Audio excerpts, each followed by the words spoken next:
Ah, buenos días.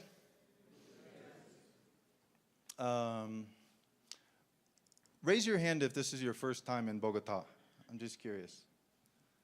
Awesome, cool. Bienvenidos. Gracias por venir. Bogotá is a really incredible city. It has la salsa, has museums, and it's amazing graffiti. It's one of my favorite cities. So thank you guys for inviting me. I always love coming, hanging out with my Rolo friends. So my name is Chad Loder.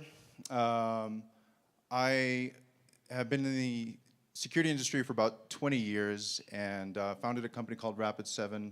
And now I'm the CEO and founder of a company called Habituate. You can follow me here on Twitter.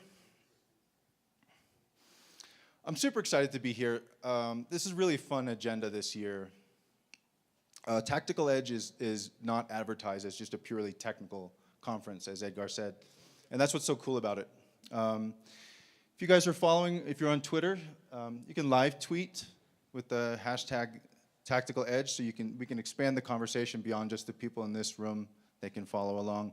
The next 2 days, we're going to have some pretty amazing speakers. We're going to talk about social engineering, IoT security, governance, application security, artificial intelligence, human hacking, and my personal favorite, the flaming swords of justice. So that'll be tomorrow. Today we're going to talk about a topic that has fascinated me for a long time, and it's something that I'm now dedicating my new startup to. Human beings. Human beings are the weakest link. Raise your hand if you've heard this. Pretty much everyone's heard this. I've been hearing it for 20 years now. It's usually marketing. It's usually followed by, human beings are the weakest link, therefore you need to buy this solution. And besides the fact that it's a terrible way to talk about our colleagues, we usually, when we say human beings are the weakest link, we're usually talking about other people. We're not talking about ourselves. Not us, right? Not the experts. I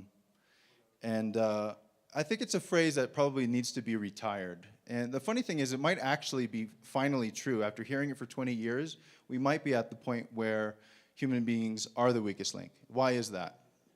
We'll get into a little bit of history. I started security in the mid-90s, and that was a time when we were doing network security. So from about 1995 to 2000, computer security really revolved around build a perimeter, put a firewall in place. If you don't have a firewall, there's no point in really thinking about anything else. And then we started Rapid7 right around 2000. And the idea was, okay, we have firewalls, but now we need defense in depth.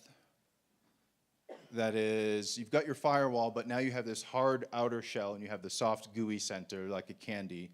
And if the systems inside the firewall aren't secure, then you're going to be in trouble. So sort of 2000 and 2005 is when we really started Rapid7. A lot of the other vulnerability management companies started at the same time.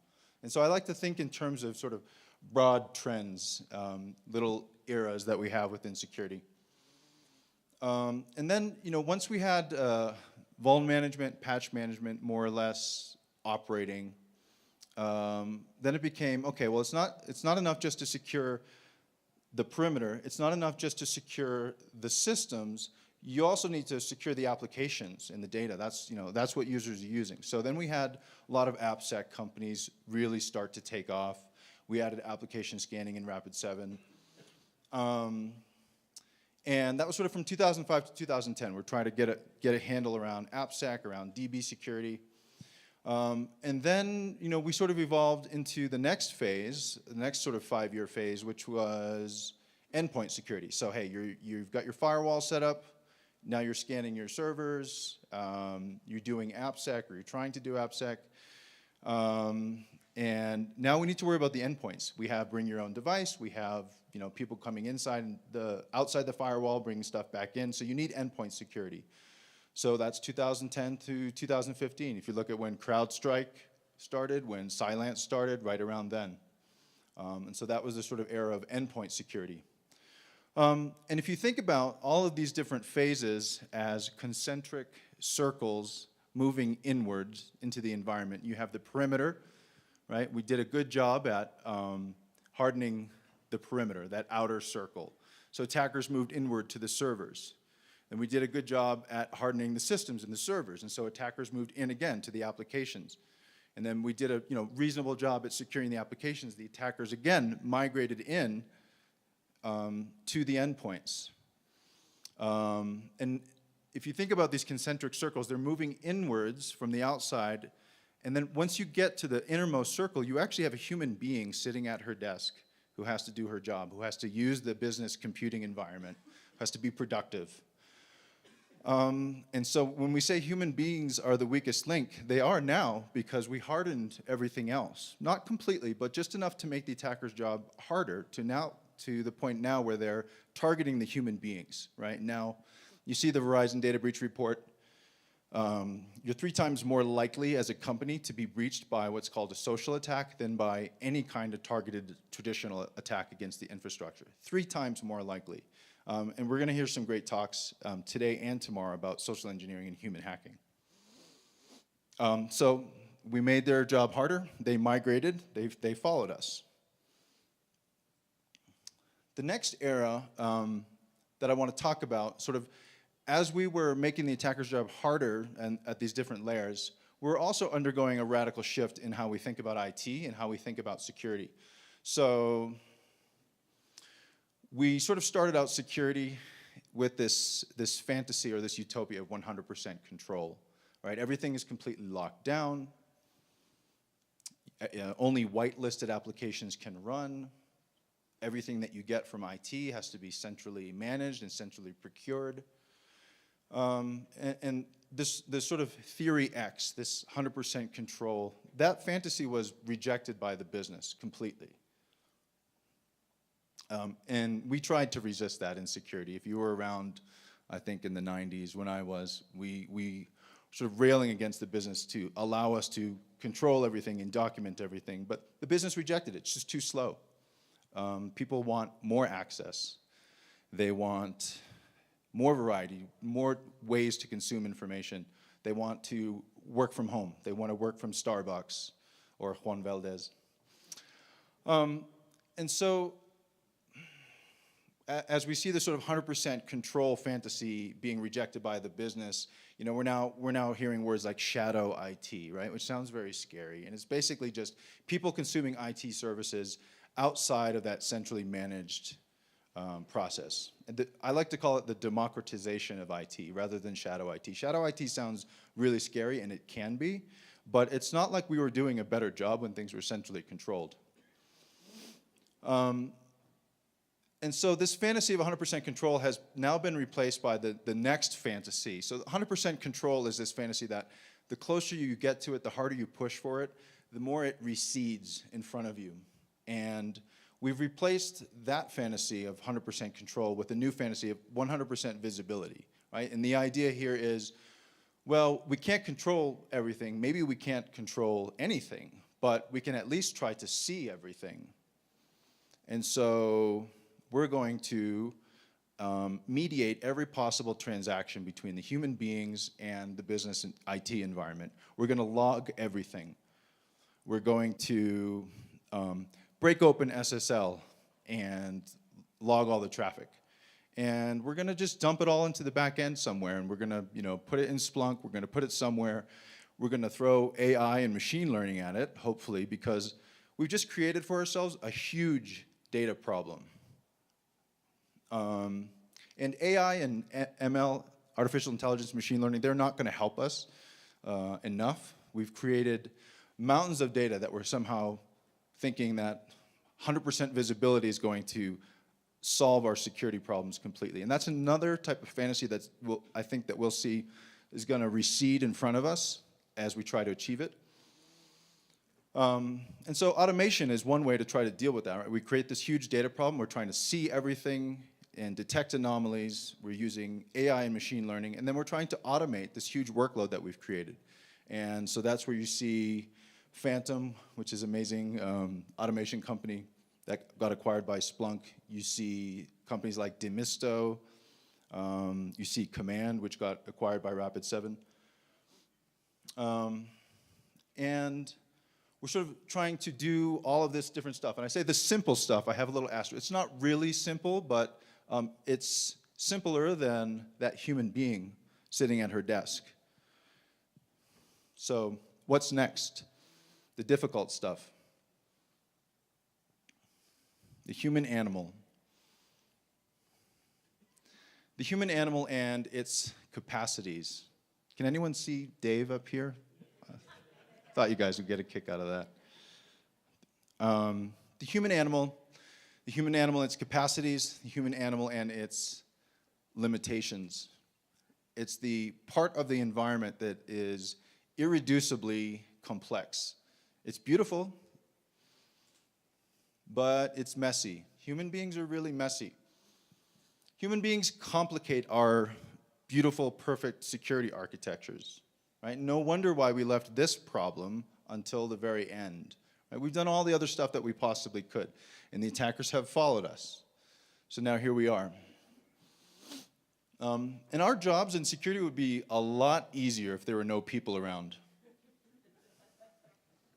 Right? And I think most of us are technologists, right? We believe in technology. I come from a technical background. So we look at something like this, and it scares us. So we go back to what we're comfortable with, right? 100% control. How can we reduce this to something that we can understand? So we try this. Instead of saying the human beings are the weakest link, now we hear, oh, you need to build a human firewall. And it's funny because when I give a version of this talk before other speakers, I sometimes see people like updating their slides because some people have this phrase in there, and I shit all over it. Human firewall, right? It's supposed to be a sort of more progressive way of thinking about human beings are the weakest link. And the idea here is we can turn the human beings in our environment into our firewall, our security control, our human sensor network. It's supposed to be more positive, it's supposed to be more empowering, but really it's just the same mechanistic thinking. It's the same reductive way of thinking that we have as technologists. And it's sort of deeply unsatisfying, I think, as a solution. And frankly, we haven't asked anyone's permission to turn them into a human firewall. Right? That's not something that people signed up for. They're civilians. They don't want to join the army. They want to go to work. They want to use the environment. They want to get their jobs done. They want to go home. But I think the bigger problem with human firewall as a metaphor is that it leads to the same sort of, I think, approaches that we use with technology. Right? And so we think human firewall. What do I do with the firewall? I can patch a firewall. So maybe we have this thing called security awareness, right, where we just patch our human beings, right? It's January, and everyone has to do their cybersecurity awareness training, and so we roll out 10 modules, and each training module has 10 slides, and each slide has 3 bullet points. So that's 300 bullet points of information you're supposed to do in a couple weeks. It's dry, it's boring. It's a huge amount of information. The brain is not designed to be patched like that. And we think that when we patch a firewall, it's permanent, right? You roll out that patch, it pretty much sticks. And so when we think about the human firewall, we think, oh, we can treat people that way. We roll out this patch, it's permanent. No, that's not how people learn. And more so, it's not how people behave. There's a huge gap between learning and doing. And I studied computer science and cognitive science in my undergrad. Dropped out of college, it was the 90s, don't ask. One of the things you learn is that the human brain is not a general purpose learning system. The human brain is actually a collection of different types of learning systems for different types of tasks. And you've got what's called cognitive learning. That's the learning of facts and information, so things like biology, memorizing phone numbers, addresses, things like that. And with cognitive learning, and by the way, that's how most security awareness training works, right? When you're trying to patch your human firewall, you're throwing a ton of information at people. Maybe you're giving them a short quiz to test that they paid attention, right? And that they didn't have somebody else watch the video. And so that's cognitive learning, that's facts and information, and that stuff's really important. Those of us with technical backgrounds, we have a huge amount of learning that we've done. We've learned a lot of facts and information. We've built up these rich, complex mental models of IT, of computing. And then on top of that, maybe we spend another 10 years building a rich, complex mental model of security. And so learning the facts of information is really important, but when you're thinking about how to protect people in the environment, throwing a ton of information at them is not going to work. The human brain, with cognitive learning tasks, the human brain has this thing called the forgetting curve. It's a scientist named Ebbinghaus who actually measured this. The forgetting curve measures the rate at which you forget facts and information over time. That forgetting curve is exponential. That's biological, that's built into the brain. The brain is actually designed to throw information away because we consume, we see, we're exposed to so much information every day that if we didn't have a forgetting system, life would be an overwhelming experience. So the forgetting curve is fundamentally at play here when you're trying to teach people how to, quote unquote, do the right thing in your IT environment, how to be more secure. And so we have, at t equals 0, maybe you have 100% retention of the information that you just saw. 2 days later, you're already down to 50% if you haven't reinforced that information. And then a week later, you're basically in the long tail. You've forgotten almost all of it. And that is everybody. So we have ways to try to combat the forgetting curve, try to change the slope of it a little bit. Repetition is one way to do it. Making the training funny is another way to do it because you engage the emotional centers of the brain, so you enhance working memory, you enhance attention, you make it funny, you make it scary. But you're still fundamentally dealing with people forget facts and information, especially if they're not using it. The other issue that we have, I think, as experts and as technologists is that we think that we need to teach everybody what's in our heads, right? And so if I'm a security expert and I want to teach you how to be more secure online, there's a temptation to sort of try to teach everything that I know, right? And so fundamentally, we're taking people who really need first aid, basic medical care, and we're trying to put them through the first year of medical school. And you don't need to go through the first year of medical school to learn how to eat healthy, right? And so I think this is called the curse of knowledge. We're also really crappy at explaining the things that we do know because we forget what we know and we forget how we know these things, and we have lots of assumptions that when we communicate to non-technical people, most of it goes over their head. And I think that we tend to have a lack of respect for people who do teach this. There are professionals who work in security awareness who come from teaching backgrounds, who come from marketing backgrounds, who come from corporate communication backgrounds. And many of them are not technical experts. And that's actually a good thing because they're experts at teaching other people how to do things. But we often hear, that's not real security. Security awareness, that's not real security. So I'm curious, who in the room comes from a traditional technical background? Programming, IT, raise your hand if you come from a traditional tech background. Okay, so most of the people in the room, me too. I'm an engineer, software engineer, worked as a vendor, of course, for a long time. And so we're technologists. We love technology. We think it's interesting for its own sake. We believe in technology. As a building material, we have faith in technology. We think that technology can bear the load. And we tend to distrust everything else because everything else is not predictable. We're not comfortable with it. And this was my thinking. I spent 20 years selling technology. And then after I left Rapid7, I became a CISO. And I ran into this cold, hard wall of reality. And that is, I spent very, very little time on technology in my first year as a CISO. And it's a good thing. Most CISOs take their job, and I think a lot of CISOs tend to look at their priorities list like a technology shopping list. I need to buy one of these, I need to buy one of these, I need to put this piece of technology in place, and that can be really dangerous. By the way, as a vendor, I love CISOs like that. Really easy to sell to you guys, because all I need to do is create some sort of hamster wheel of, okay, you have to scan and prioritize and then, remediate and then reassess, and, every single piece of security has some sort of like cyclical hamster wheel, and then we all have a maturity model. I'm going to introduce a maturity model, which at level 0 of maturity, you don't have my product, right? And then at level 1, you have a little bit of my product, and at level 2, you have a lot of my product. And so we love CISOs who are just purely technical focused. But I think successful CISOs know, or they learn, that you have to spend a lot more time on things like governance. And we're going to hear some talks actually today about managing risk and how to think about risk. Governance, compliance, awareness.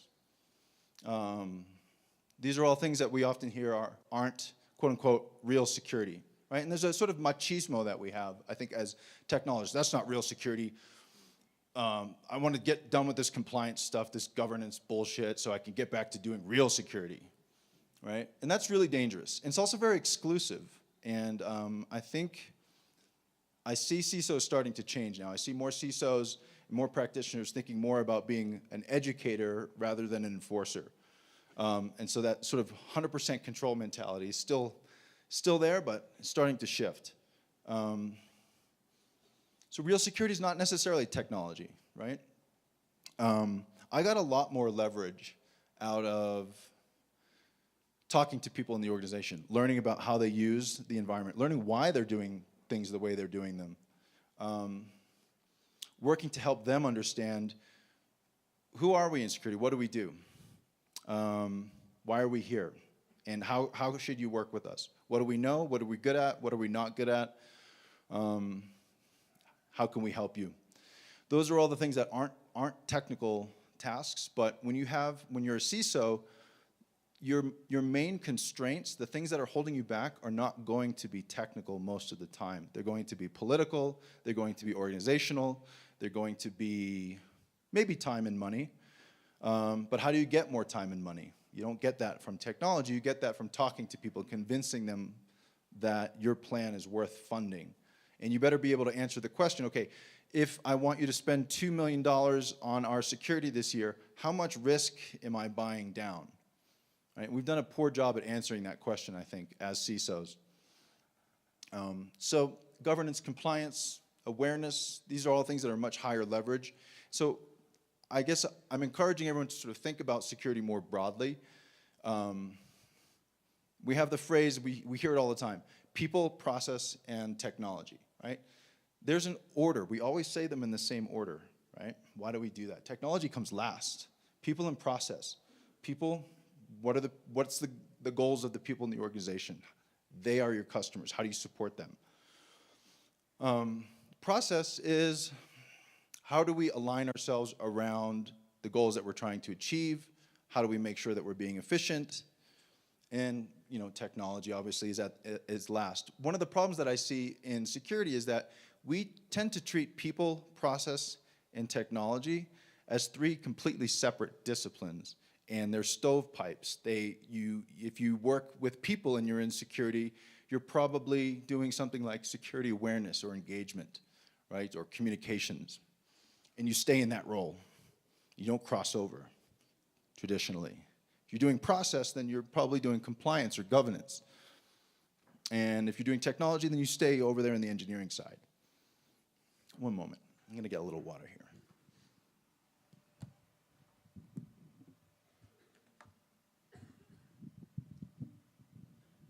Dramatic pause.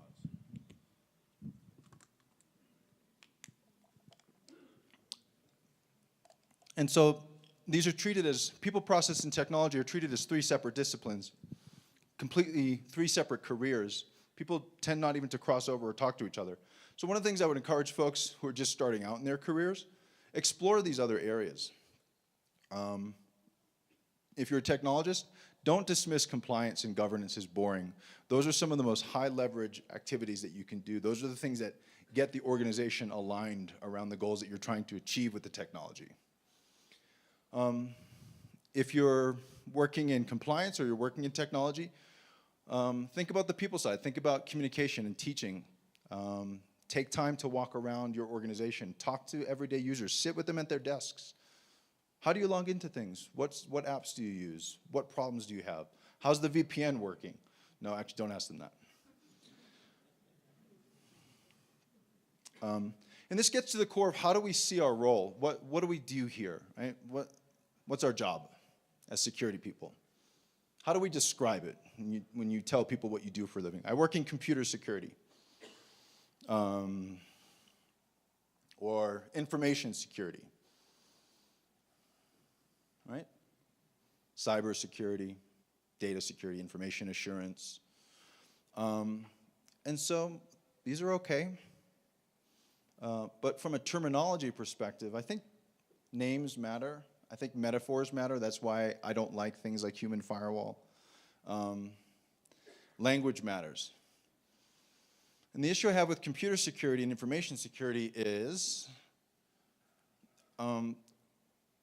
computers don't have privacy needs. Computers don't care if they're secure or not, right? If you take the traditional, we have the triad in security: confidentiality, integrity, availability. Those adjectives can only ever apply to systems, to computers, to data, right? Information doesn't care if it's private or not. They say information wants to be free. No, information doesn't want anything.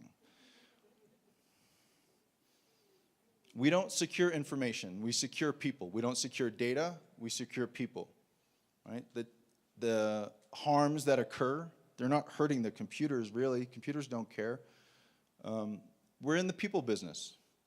This is who we do it for. And so I encourage people to explore these other disciplines, explore communication, go out and talk to the people in your company, explore compliance and governance. They're not boring. They're actually pretty interesting. GDPR is super interesting. And always remember, we're not securing information, we're securing people. And I think our industry will start to evolve if we start to think this way. And I think part of what makes me really encouraged is if you look at the agenda for this conference this year, there's so many different approaches to sort of this discussion. Myths we believe, things that we're wrong about, things we've been saying for a long time in this industry, just thinking that we're right. If you think about the history of science, you sort of had, prior to the sort of scientific revolution that occurred in the 1600s with, sort of Copernicus and Galileo, the scientists were philosophers. They just sat and they thought. Right? And there's some great, Aristotle was actually pretty damn smart. But they had kind of some funny ideas. They got a lot of things wrong. They thought that the Earth was the center of the universe because that made sense. That was aesthetically pleasing. It was simple. And we have similar myths right now. Computer security, information security, people security, call it what you will. It's not a science yet. It's a new discipline, and we have lots of dogma. We take it as a given that users are dumb. Users are dumb. You can't create a smarter human. It's no point. People are always going to do dumb stuff. Marcus Raynham, the guy who invented the firewall, brilliant guy, put out a really wonderful article probably almost 20 years ago. It's called The 6 Dumbest Ideas in Computer Security. And he lists a few, and it's brilliant. He lists a few of these ideas. One of them is default permit. It's a dumb idea, right? Hacking is cool is another one of these dumb ideas. I'm trying to remember the other ones now. But if you haven't read it, it's one of the foundational papers in security, and I think it's really great. And it's well written. But number 5 on Marcus Raynham's list of 6 dumbest ideas was educating users, right? And so he made a prediction that, first of all, users are always going to do dumb stuff, and we should always rely on technology. Why try to educate users? Because they're just going to click on links anyway. And he predicted that in 10 years, this was 20 years ago, in 10 years, we're not even going to need to educate users. People are going to come into the business environment already knowing a lot about computers, the digital native generation, right? And they won't need to be educated. They're already going to be more savvy, and they're not going to engage in as much risky behavior, right? Interesting. It's interesting. So one of the things that we do at Habituate is we measure this stuff. We try to bring some science to it. And that prediction is completely incorrect. So you would think that the people who are in their 50s and 60s, 40s like me, might be the riskiest group of technology users inside of companies. Turns out that they're not. They're the least risky. The most risky group is actually the younger group, the millennials, and the younger, even younger than millennials, the digital natives. Why? A couple reasons. One is they've grown up in an environment where things appear very safe, a digital environment like an iPad or an iPhone. When we started, people my age, when we started using computers, if you made a mistake, you broke your computer. It was done. You lost your data, and you had to take it somewhere. Someone had to fix it. If you're lucky, maybe you get your data back, but the thing doesn't work, right? The only way you break an iPhone is by dropping it, and even that's pretty difficult. And so this younger group, and by the way, this is in some ways very good that companies like Apple have focused on UX and usability, and they've made these things, iPads and iPhones, so easy to use that babies can use them now. That's fantastic. But there's a false sense of security that we get into, and so this younger group, used to the iPad, the iPhone, things like that from basically birth, they're much more likely to install applications without thinking about it. They're much more likely to trust themselves when they shouldn't. And so this illusion of safety can sometimes work against you. It's sort of like texting and driving, in that most of the time, you can text and drive and you're not going to crash. And so each time you text and drive, you reinforce the pathways in the brain that tell you this is a safe activity. It's never safe, but every time you do it and you don't crash, that pathway becomes deeper, right? And maybe you have a close call. You look up, whoa, you hit your brake. Now your heart's beating really fast. You put your phone away, right? For a couple days anyway, a couple hours. But we don't always have these same types of close calls inside of the computing environment, right? When a user gets to a warning page in Chrome, it says this is a malicious domain. What's that? Proceed. Right? People say, how do I get past this? Right? But that's a close call. It doesn't always register that way in the brain, though, because IT is a brand new discipline. Our brains have not evolved to use these systems in a way that makes danger obvious.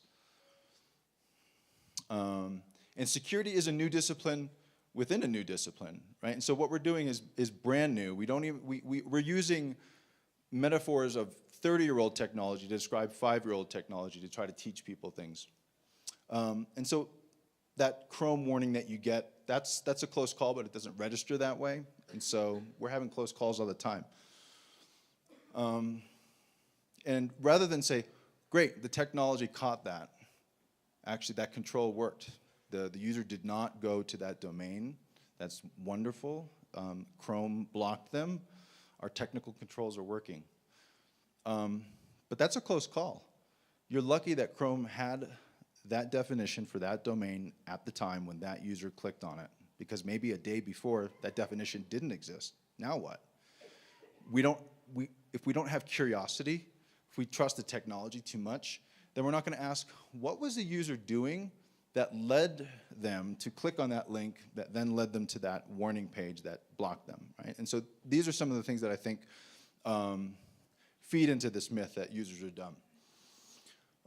And so, yeah, I've been hearing my entire career that users are dumb, they're always going to be dumb, We need to make the technology better, right, so that users can do whatever they want. And ultimately, that's never going to work. The technology is changing too fast anyway. Even if we could sort of improve the technology for how people are using it right now, it's changing so rapidly that we're always going to have this sort of fractally complex interface between human beings and the computing environment that they're using. There's always going to be things are being rolled out without people being trained. We're rolling out things that we don't even fully understand. Whole business models are coming into existence being the default way that people use the internet. There's a social media guy named Gary Vaynerchuk, and one of the things he says, which I love, is stop saying the word social media.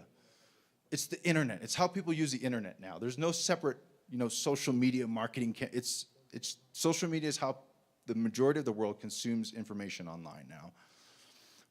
And these business models are not that old, and they come with all kinds of risks. And we just sort of think, well, I know that Facebook is dangerous. I know that it's privacy, but I don't use Facebook.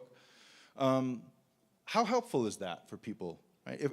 If we believe that users are dumb and they're going to do dumb stuff and they're going to give their information away to Facebook, and our answer is, I don't use Facebook,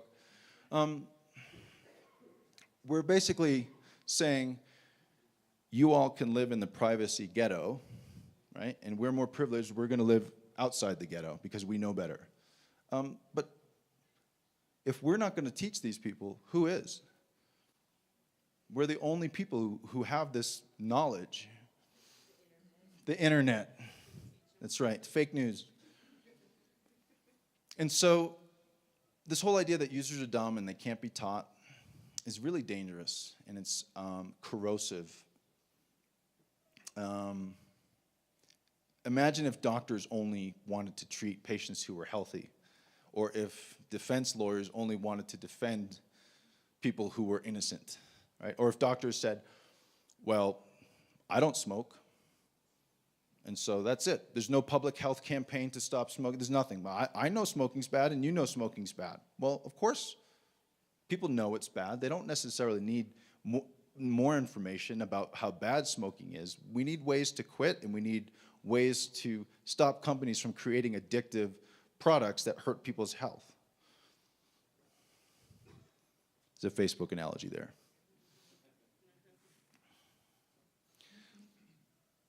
Let's talk about dumb users and the things they do. Can you guys see? Oh, good, it actually shows up. So here's one.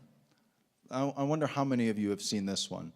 So John wants to send a document to Nancy. Hi, Nancy. Please find attached the employee salary data for fiscal year 2018. This document is protected with the password, which I will send separately. There's the document.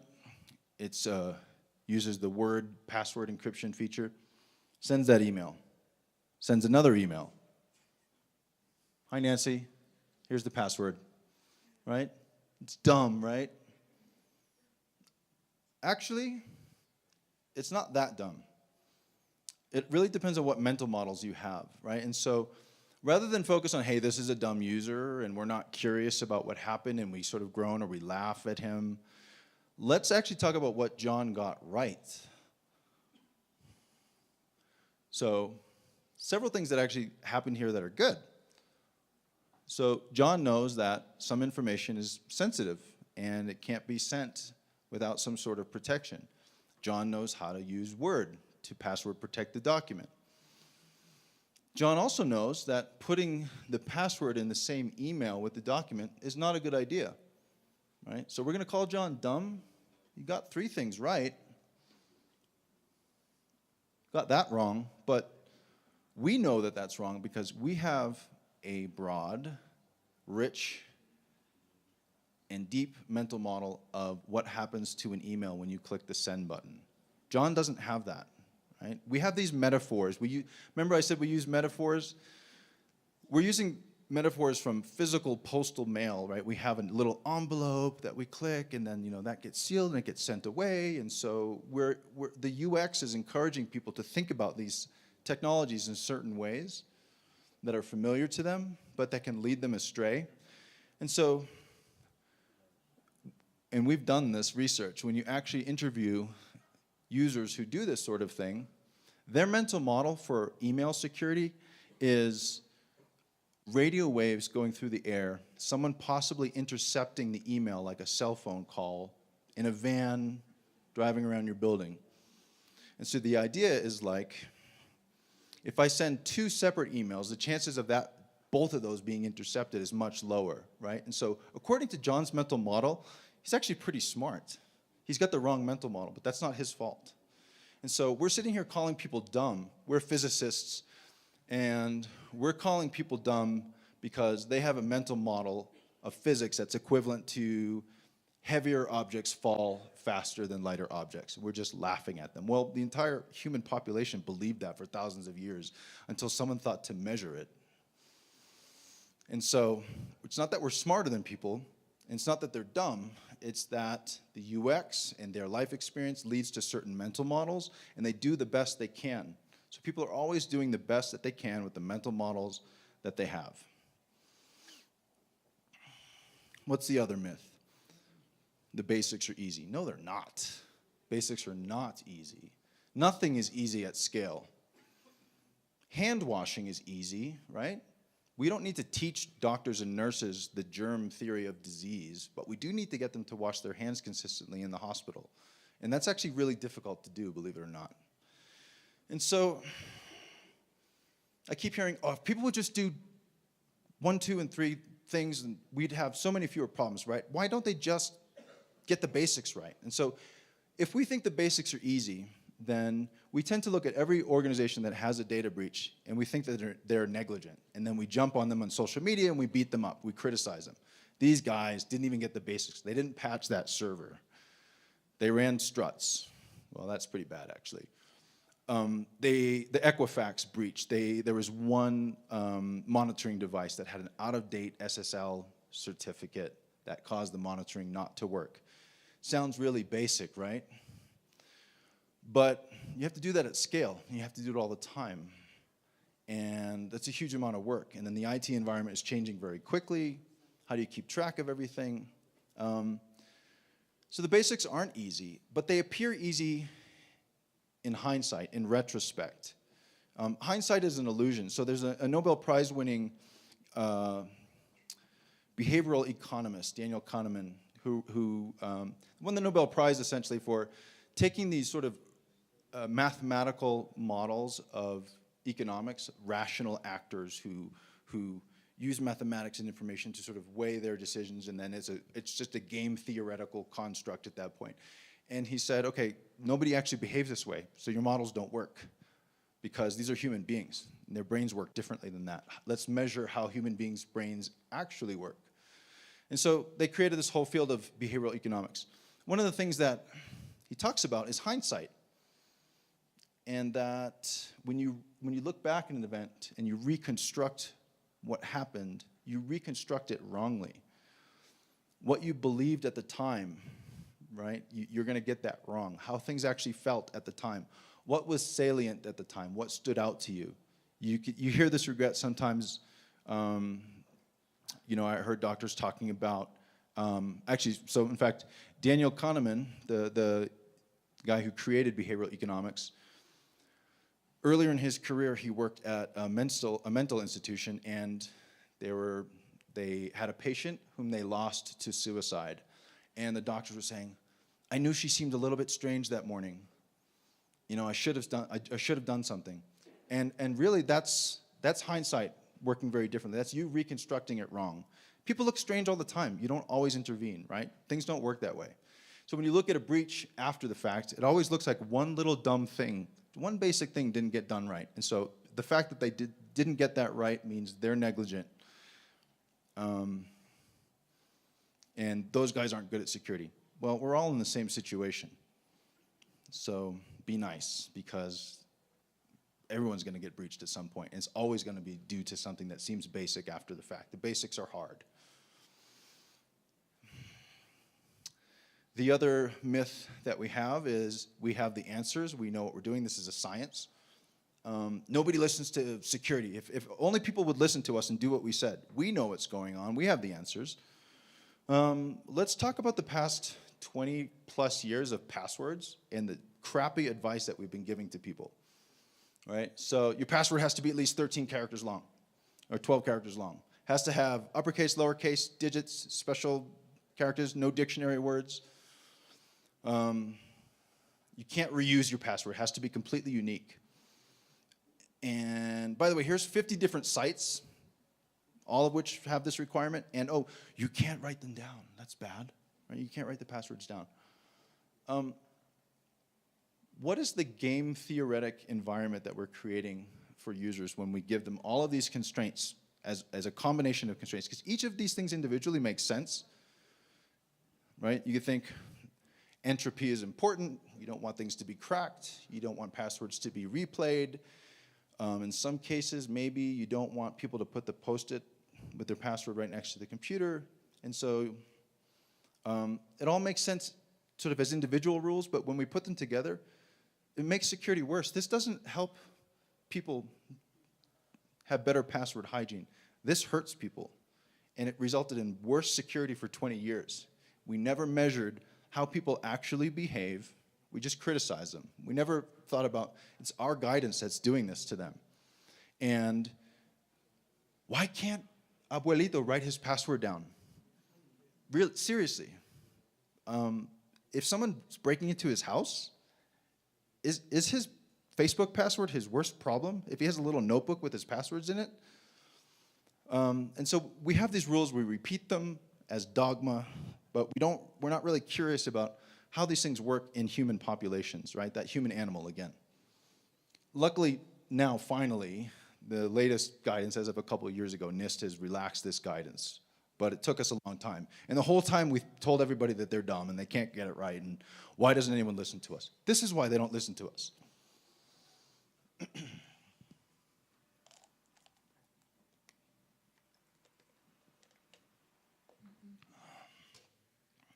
And so we have dogma. Entonces, I don't want to give you more dogma at the end of the talk. I just want to sort of encourage more curiosity about how human populations actually behave and how they interact with security and with the IT environments. I would like to see more UX, more psychology, more economics, more neuroscience in security. I think we need a more multidisciplinary approach. I'd like to see a lot less dogma. We can say, we think that this is the right thing to do, but we haven't measured it. That's okay, as long as we're exposing our uncertainty. But I think, the idea is that for a long time, security was such an obscure discipline, and there were so few people in it that we got away with being the high priest of security, and whatever we said was the truth, and people had to listen to us because they don't understand us. We seem smart. I'd like to see more curiosity about the people that we're trying to protect. We have a ton of curiosity about attackers, right? We are fascinated with hackers. We're fascinated with attackers. We do threat modeling. And we often say that there's the book, The Art of War, and Sun Tzu says, know your enemy. We often forget the second half of that, which says, know yourself. We're not curious about our side of things, about our users, our employees. We do threat modeling. Why don't we do employee modeling, right? Why don't we think about how people are using the systems, how they're interacting with the VPNs that we make them use, the technologies that we make them use, or, hey, just use a password manager. Okay, now you've got Chrome fighting with LastPass and fighting with Okta over, which one of these three apps is going to actually manage the password. Is that making things better for people? I'm not sure. Two-factor auth, we just put 2FA on everything. Is that good for Abuelito? There's actually risks with 2FA in human populations, right? People can lose access to their accounts, and they can't get it back. It can be extremely difficult. So let's think about the actual effect of these things. Prescription without diagnosis is malpractice, right? That's what doctors say. So before we tell people, use Signal, use Tor, use LastPass, let's be careful. Let's think about their specific situation and their risks, their capabilities, that human animal, and how they're going to behave. Community. So we talk a lot about information sharing, threat sharing. Those are all great. I think we should share more stories, right? We should have a more diverse and inclusive group of people coming into security.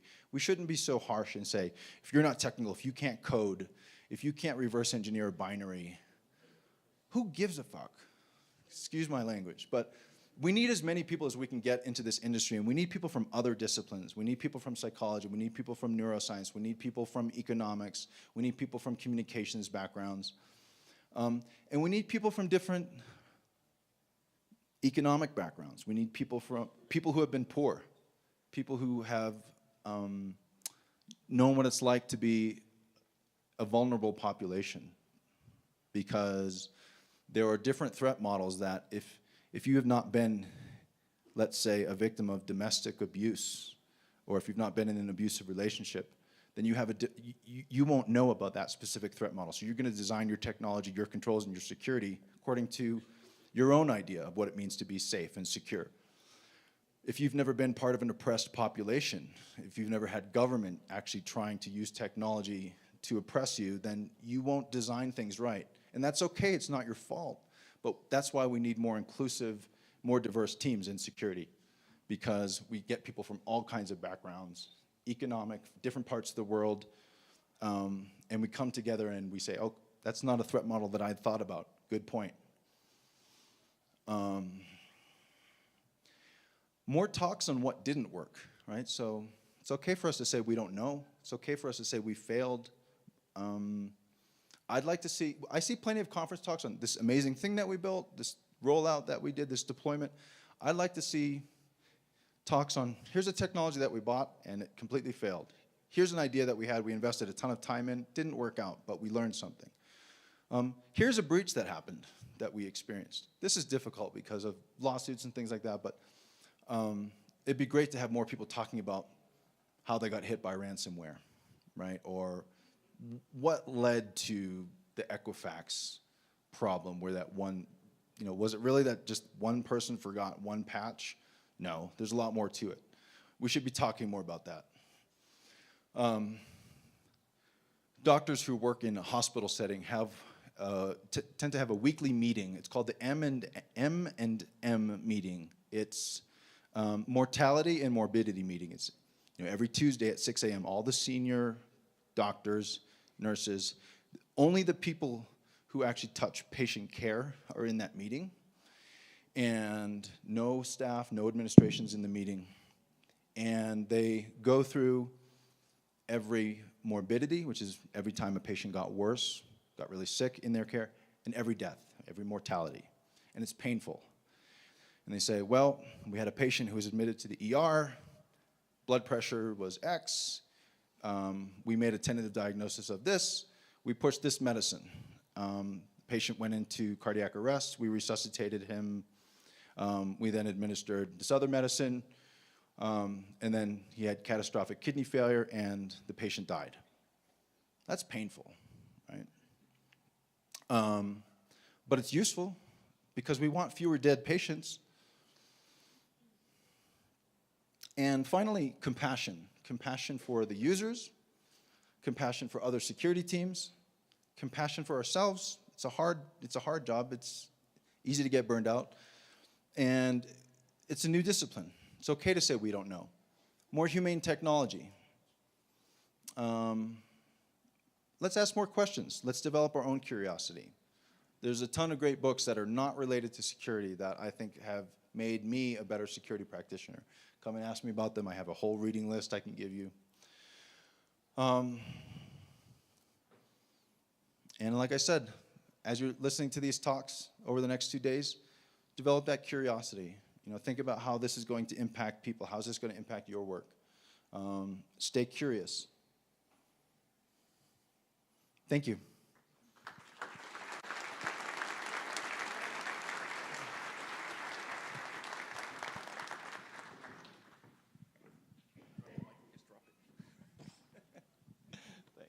Appreciate it. Well, Loder, holy crap. Estuvo buenísimo.